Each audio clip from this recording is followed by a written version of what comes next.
the 100 book challenge.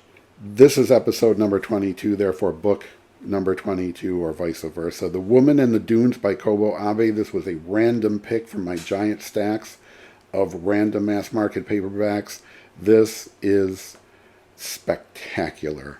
This is a book everyone, probably but me, has already read. That's what it sort of felt like. The Woman in the Dunes by Kobo Abé.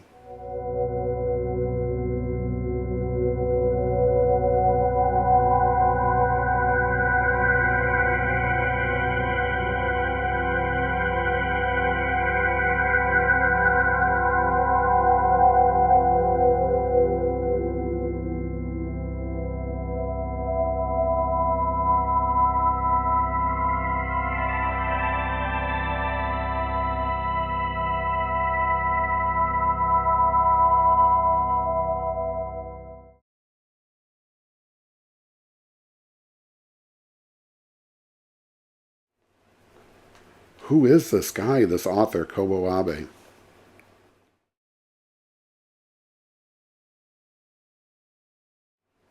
He had this sort of childhood where he traveled, his family traveled around, he spent time in Manchuria.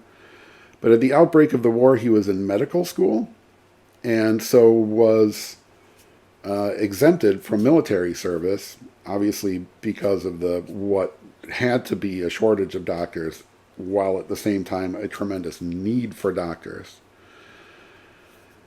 And so spent the war really kind of in and out, or more or less in studying medicine. After the war, he did become involved with the Japanese Communist Party, but had a falling out with them and was either expelled. It seems like he was expelled, but it seems like it was a sort of a mutual agreement after he and a group of other authors began to really question the party's, social policies and platforms, right? And it was at that point that his writing, although he had been publishing as early as really the immediate post-war years, 46, 47, 48, starting with poetry and then sort of experimenting with longer form fiction. And it was the publication of The Woman in the Dunes in 1962 in Japan that really launched his career. And he is considered, at least by other Japanese authors, apparently Kenzaburo Oe, who is an author I've read before and love, just praises Kobo Abé to the stars and really feels like he was the author that brought Japanese fiction, Japanese novels out into the greater world and set the stage, apparently, or at least that Oe thought, for his Kenzaburo Oe's Nobel Prize in literature. That's a lot to sort of throw back to the old man here, I guess, right? This is not his first novel, right? He did end up publishing 15 novels, 19 plays, just short stories all over the place, essays, etc., ranging really between 1948 and 1979. Really, obviously, on the novel side, really felt like he was most active in the 60s, right around, beginning really with The Woman in the Dunes and taking off from there. It's just the writing is what sings. And then, you have to give credit to translator E. Dale Sanders. Always credit where credit is due for the translation. Otherwise it would all be Japanese to me. Let's read this first paragraph. This is what I mean by the writing. One day in August, a man disappeared. He had simply set out for the seashore on a holiday, scarcely half a day away by train, and nothing more was ever heard of him. Investigation by the police and inquiries in the newspapers had both proved fruitless. Right? Just that simple. Simple. Throughout the whole thing, it never really gets flowery or, sort of hyper stylized. It's very much in that I'm just going to put this unnamed guy, the man, in this impossible situation, right? It's an impossible situation. He just finds himself inside a sand pit that he can't climb out of. And in there, there's a little house which is inhabited by a woman, also unnamed in the story, who seems to be trapped there, but also seems to have connection to the townsfolk, who sometimes lower down supplies and things like that. Water, other tools, and food, and so on. But otherwise ignore him for the most part as he tries to get them to, hey, like let me out of this thing. And that it begins there with then this impossible feeling of days blending into each other, days blending into each other. It's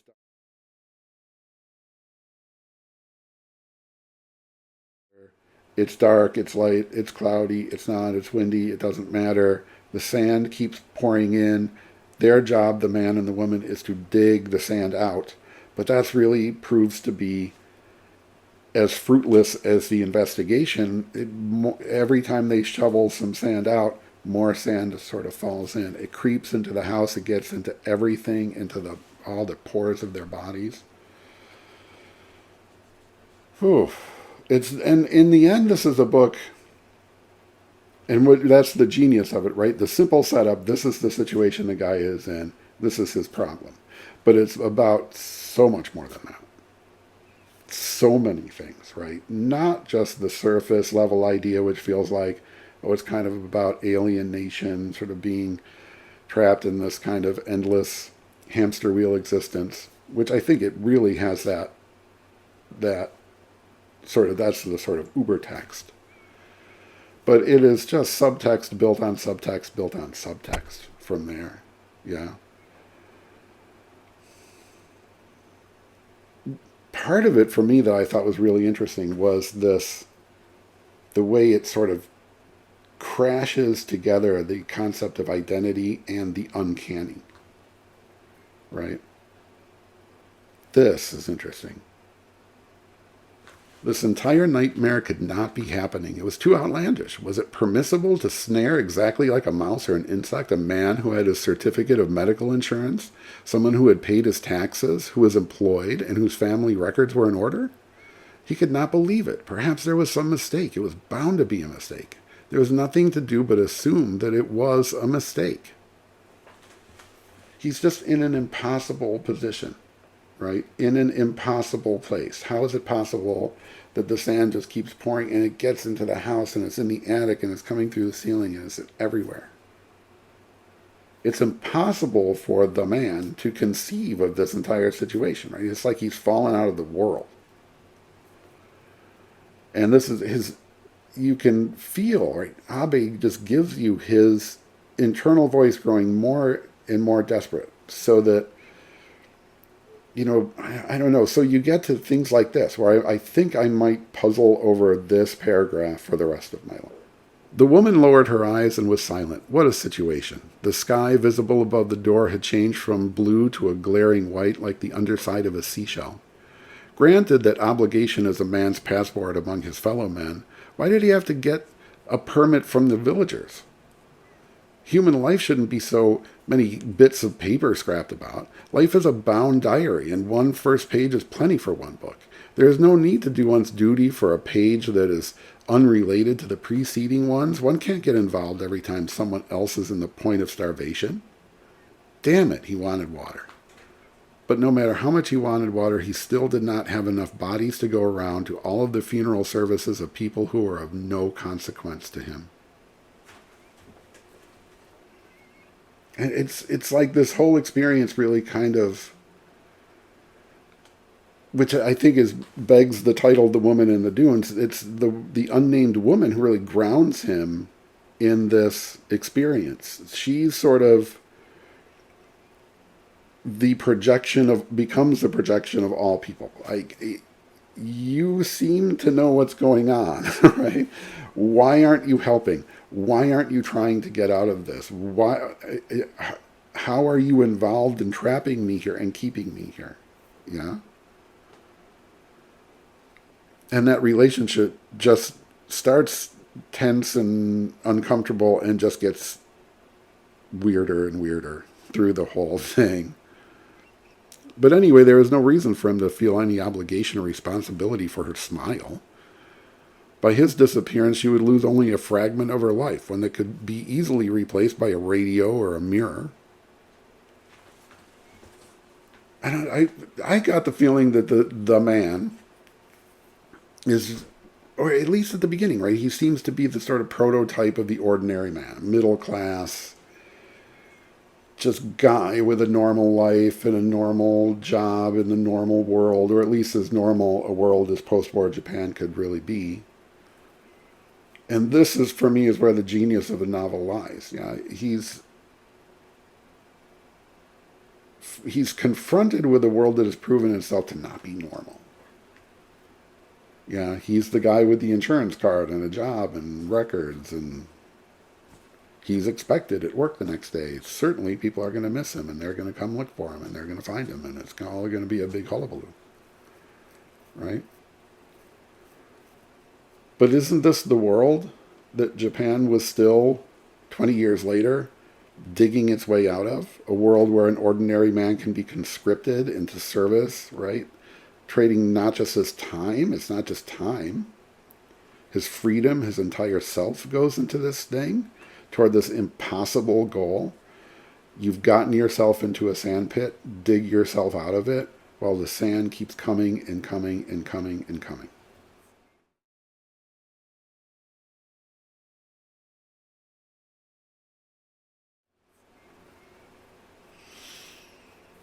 This is your task. You didn't choose it. No one is listening to you that you don't want to do it. It's endless and futile. I don't know. Who doesn't sometimes feel like that?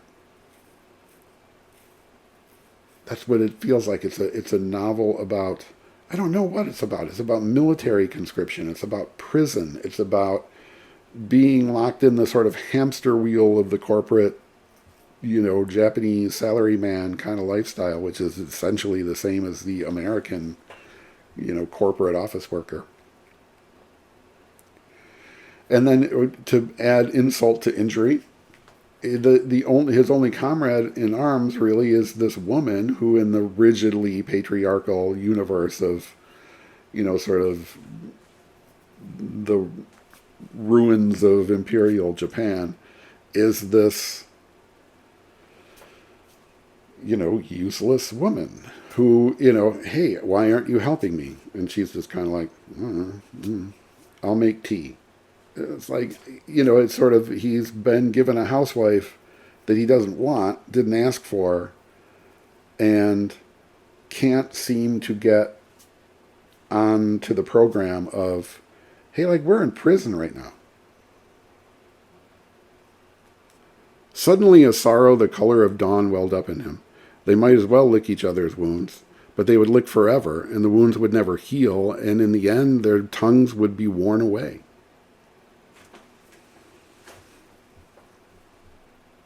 I don't know, unnamed men and women out there. You got to find this book. If you haven't already, you got to read this book. This book being The Woman in the Dunes by Kobo Abé. Spectacular.